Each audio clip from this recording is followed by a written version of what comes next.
Today, I would like to introduce the tips for creating the best workplace.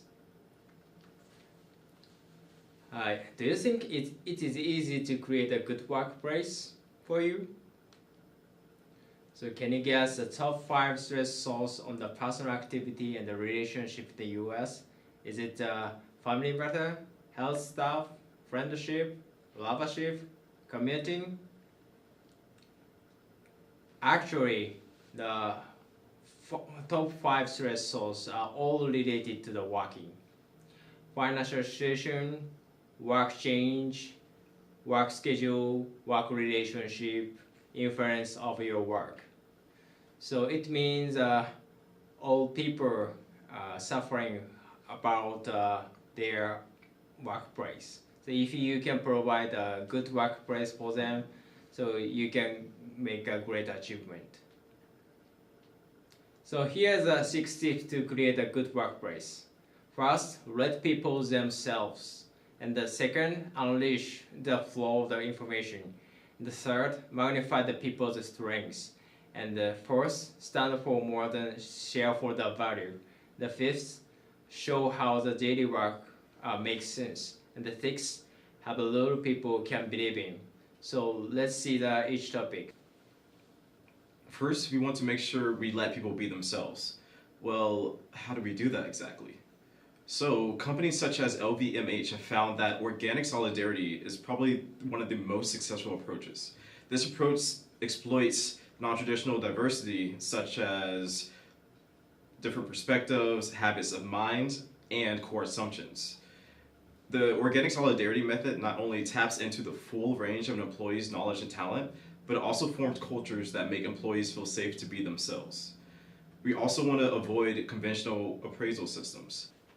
Arup, which is one of the world's most creative engineering and design companies, has found that conventional appraisal systems just don't work that well. Instead of having employees meet set schedules, set deadlines at every single step of the way, it's better to form a goal, give that goal to the employee, and let employees forge their own paths. That way they can use their own creativity and their own skills and resources to reach that goal. And you'll find that their success will be far more than you could have ever expected. Finally, we want to support people's interests. The company Waitrose has found that drawing out and supporting people's interests goes a long way.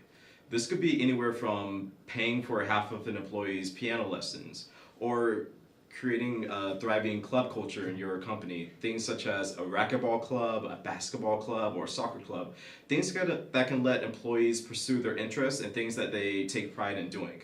If your company shows that they value their employees' hobbies and what the employees do in their free time, employees would be more motivated to come to work and do the things that they enjoy. So, according to LinkedIn's Inside the Mind of Today's Candidates report, about 87% of respondents said that communication-related factors are one of the largest contributors to an overall sense of belonging.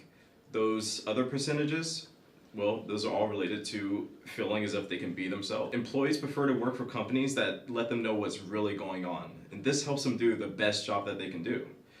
Well, how can we do this exactly? We can practice radical honesty. Radical honesty is clear, candid, and complete communication.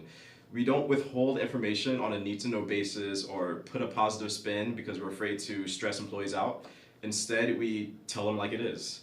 And we can do this by opening different channels of communications for employees. This can be as simple as an internal news site that keeps employees updated on the status of the company. We also want to be more transparent than our instincts suggest. Now, this isn't going as far as sharing completely confidential information, but sometimes we feel as if we don't want to let on more than we are allowed to do. However, several studies have found that managers sometimes don't communicate enough information to employees.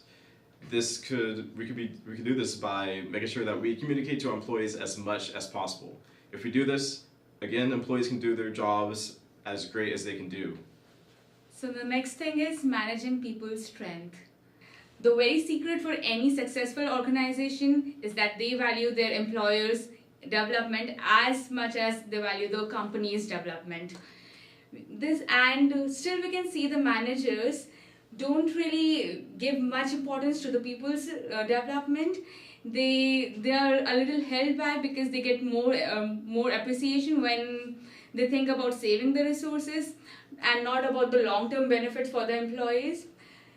And there are very simple things which you can do for the employer's development, like you can create a selective hiring, and you can give them more job security, you can give them more trainings, you can give them more compensations, more incentives, and you can share more information so they know that how their work is getting impacting the organization.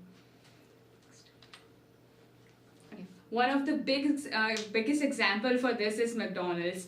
McDonald's is considered one of the biggest company in the world. It has like 32,000 restaurants across 120 countries, and it's known for very good work culture. They have developed this culture by giving more importance to the people's asset. They give incentives, cash and non-waste, and give rewards to the employers, which has resulted in good performance by their employers. Their employers and managers get frequent trainings, which makes them more productive. Next. The next thing is standing for more than just the shareholders' value. As told by Justin Moore, that it's not just about the values, the mission, and the culture, it's about building a successful organization. This is about winning. For this, we need the employers to understand the organization value so that they can connect with them and perform well. For a very good example for this is BMW. The BMW's mission is to create the ultimate driving experience. For that, they believe that if they create a more safe car, they are saving lives every day. If you keep this in mind, the employers actually wake up at 4 a.m. with better ideas to make safer cars. Thus, they put the values of the companies before them and have created amazing products. Next.